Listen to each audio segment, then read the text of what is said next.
Tengan buen día y una vez más nos encontramos para ver un tema de investigación. En esta ocasión vamos a ver el enfoque y diseño metodológico.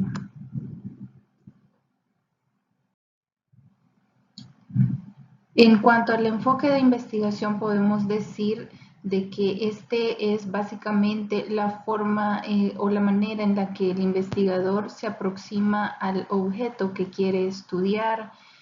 Y en este caso podemos decir de que va a ser prácticamente la perspectiva desde la cual va a abordar el análisis de los resultados. Entonces, esto va a depender pues de su objetivo de investigación y pues del enunciado del problema. Por lo tanto, vamos a ver que hay dos grandes enfoques de investigación. A partir de estos dos grandes enfoques también existe un enfoque mixto y estos son el enfoque cuantitativo y el enfoque cualitativo, que básicamente vienen siendo dos enfoques bastante distintos. Uno, bueno, en sí el enfoque cuantitativo es en base al realismo y al constructivismo y podemos decir que es un enfoque objetivo. Por el contrario, el enfoque cualitativo vamos a decir que es un enfoque subjetivo que se basa en el empirismo, ¿verdad? Y en algunas pues también corrientes filosóficas que son más de tipo cualitativo. Entonces tenemos los dos grandes enfoques. Como les decía, es prácticamente como nosotros queremos analizar esa información que vamos a recolectar. Si lo vamos a hacer desde un enfoque numérico, entonces estamos hablando que nuestro estudio va a tener un enfoque cuantitativo. Sin embargo, si vamos a analizarlo de manera subjetiva estos resultados, entonces estamos hablando de que tenemos que aplicar el enfoque cualitativo. Eso quiere decir que a partir de ideas, de opiniones y de un proceso no estadístico vamos a analizar esos datos y los vamos a interpretar de forma subjetiva, pero como bien dice la diapositiva, tiene que ser lógica y fundamentada.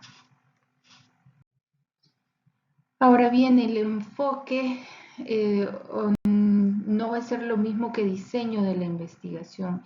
El enfoque puede ser esos dos grandes enfoques, como les decía, de estos decidimos cuál de ellos va a ser, o puede ser el mixto, ¿verdad? Sin embargo, a partir de esto vamos a seleccionar el diseño metodológico de la investigación.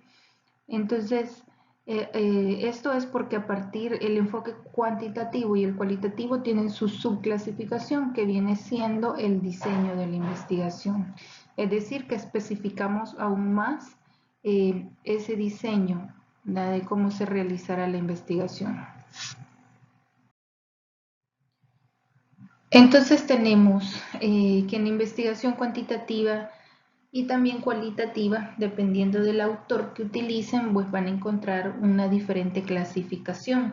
Sin embargo, acá en esta diapositiva podemos ver que el diseño cuantitativo, pues al final viene siendo muy similar en muchos puntos, independientemente del autor que estemos hablando. Les traigo la clasificación según la epidemiología que se utiliza mucho en el área de la salud, en la salud mental, en odontología, en medicina, en enfermería. Lo podemos utilizar en todas esas áreas, en todas las áreas de la salud, pero también esto no quiere decir que no se pueda aplicar en otras áreas.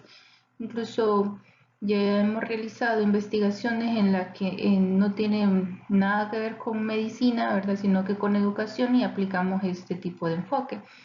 Sin embargo, les traigo aquí en comparación con Sampieri, ¿verdad? Que es uno de los libros que estamos consultando. Entonces van a ver que sí hay unas cuantas diferencias, pero al final muchos puntos son muy similares. Incluso les recomendaría también utilizar ese enfoque epidemiológico porque también como que es un poquito más desglosado y podemos detallar aún más la metodología.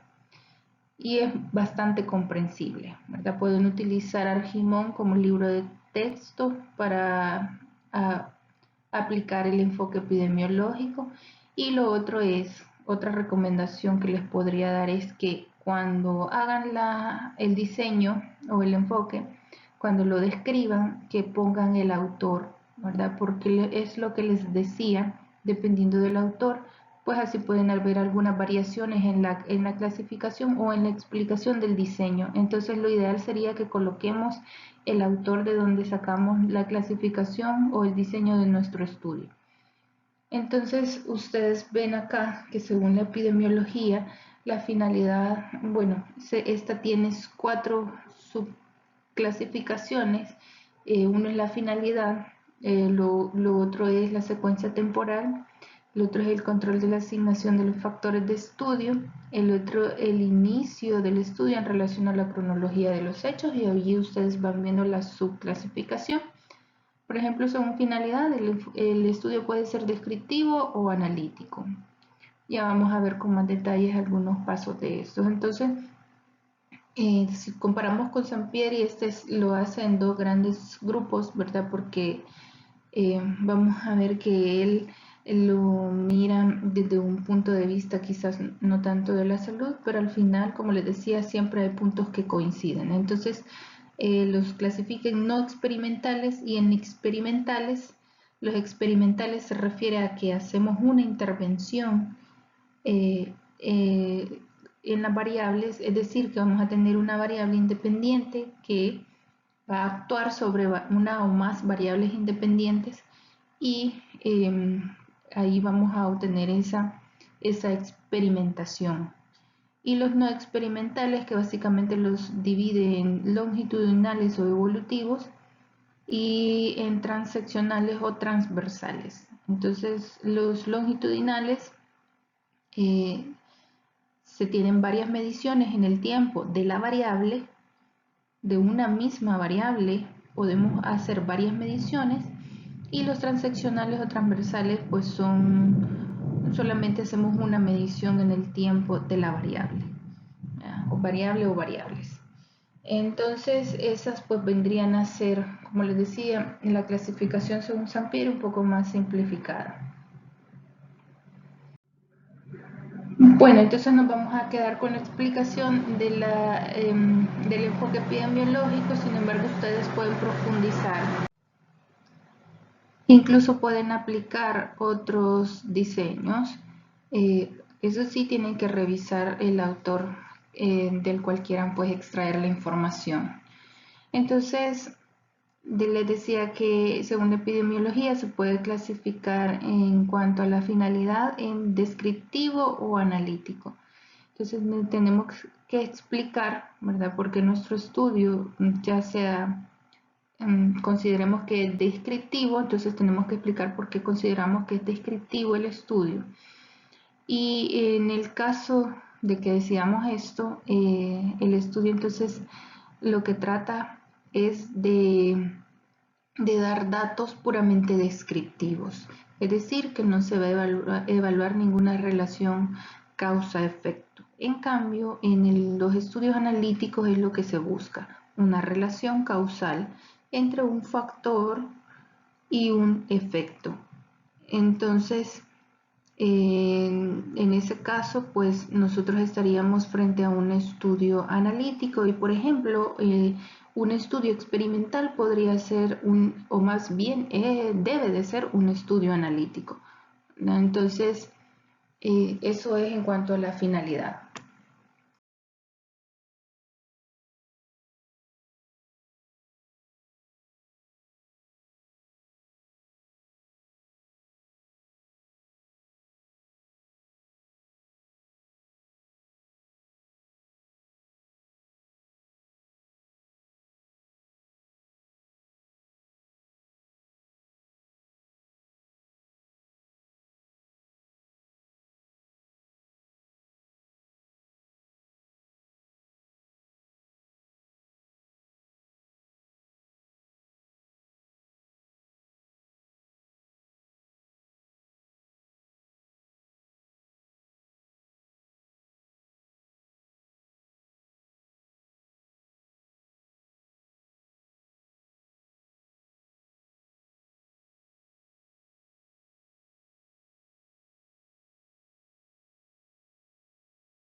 En cuanto a la secuencia temporal, vamos a decir que los estudios se van a clasificar en transversales y longitudinales. Los estudios transversales quiere decir que vamos a medir la variable en un solo momento en el tiempo, ya sea que la encontremos presente o esté ausente o las diferentes características que andemos buscando, pues el asunto es que solo la vamos a definir o la vamos a buscar en un momento en el tiempo. En cambio, los longitudinales no, son lo contrario.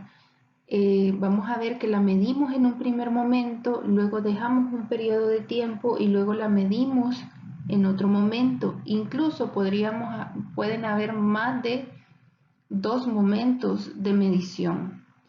Entonces, vamos a ver que si es cierto que la podemos medir en más de un momento la variable, pero los estudios longitudinales también pueden ser estudios descriptivos, ¿verdad? Y pues también los estudios analíticos aún más, pues ellos aplican en muchas ocasiones esto, no siempre, pero sí en muchas ocasiones. Entonces, ejemplos de estudios transversales, pues los estudios de prevalencia, es decir, cuántas personas con un trastorno de ansiedad encontramos en ese momento. Y los longitudinales, perdón, vendría a ser, eh, por ejemplo, que tomamos la presión arterial de los pacientes hipertensos, damos un tratamiento y luego de una semana, después de una semana de dar ese tratamiento, volvemos a tomar la presión arterial y queremos ver si está mejorado, se mantiene o está peor, ¿verdad? Entonces, eso vendrían a ser ejemplos de estos tipos de estudios. Y aquí está lo que les decía, podemos tener dos o más observaciones en el tiempo en los estudios longitudinales. En cuanto a la asignación de los factores de estudio, se refiere a la manipulación de las variables, es decir, si estamos o no manipulando la variable. Si la estamos manipulando, entonces estamos frente a un estudio experimental, ¿verdad? Y ahí vamos a ver que debe de haber una variable independiente y una dependiente, bueno, al menos una y una, ¿verdad? Y en los estudios observacionales, pues solamente vamos a observar, como dice, no vamos a manipular las variables. Y puede ser que la manipulación de estas la haga otra persona, por ejemplo. Ahí ustedes ven el último punto, dice, decidida por el profesional sanitario dentro del proceso habitual de atención sanitaria. ¿Qué quiere decir eso? Bueno, que nosotros planteamos el estudio, es observacional y entonces vamos a ir a revisar el expediente. Tenemos un grupo de pacientes, bueno, la población de estudio son las pacientes con ovarios poliquísticos y revisamos los expedientes y observamos qué tratamiento le dieron a una y qué tratamiento le dieron a otro grupo, ¿verdad? Entonces, vemos que tienen dos distintos tratamientos, pero eso lo escogió el profesional sanitario. Y ahora, lo que queremos observar es si con esos diferentes tratamientos mejoraron el cuadro clínico de los ovarios poliquísticos, ¿verdad? Entonces, nosotros solo estamos observando, no estamos manipulando. En todo caso, fue a través de un acto terapéutico y que alguien más lo realizó, ¿verdad? No nosotros en el estudio. Entonces, esa pues vendría a ser la diferencia entre un estudio experimental y un estudio observacional.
En cuanto al inicio del estudio en relación a la cronología de los hechos, esto quiere decir cómo es la evolución de los hechos en relación al inicio del estudio. Es decir, nosotros estamos en el presente. Bueno, ahí el triangulito, el dibujo que está aquí, el hombre que está aquí con el saco. Pues, y bueno, Argimón nos propone una serie de clasificaciones, ¿verdad? Es decir, tenemos estudios descriptivos que pueden ser transversales y estudios descriptivos que también pueden ser longitudinales y nos da algunos ejemplos. En el caso de los descriptivos transversales podemos ver estudios de prevalencia, series de casos transversales, evaluación de pruebas diagnósticas, estudios de asociación cruzada. En los estudios longitudinales pues acaban los estudios de incidencia. Vamos a ver que también la descripción de la historia natural, pues de una enfermedad también puede ir ahí. En los estudios analíticos, que después estos pueden ser también observacionales o analíticos experimentales, tenemos diferentes subclasificaciones ahí y vamos a ver que pues no, con esto no se vayan a confundir y no porque sea ya te digamos, es un estudio descriptivo transversal, pues ya no clasifiquemos lo demás. Hagamos el ejercicio de clasificarlos en los 4 puntos básicos que menciona la clasificación epidemiológica y que acabamos de ver.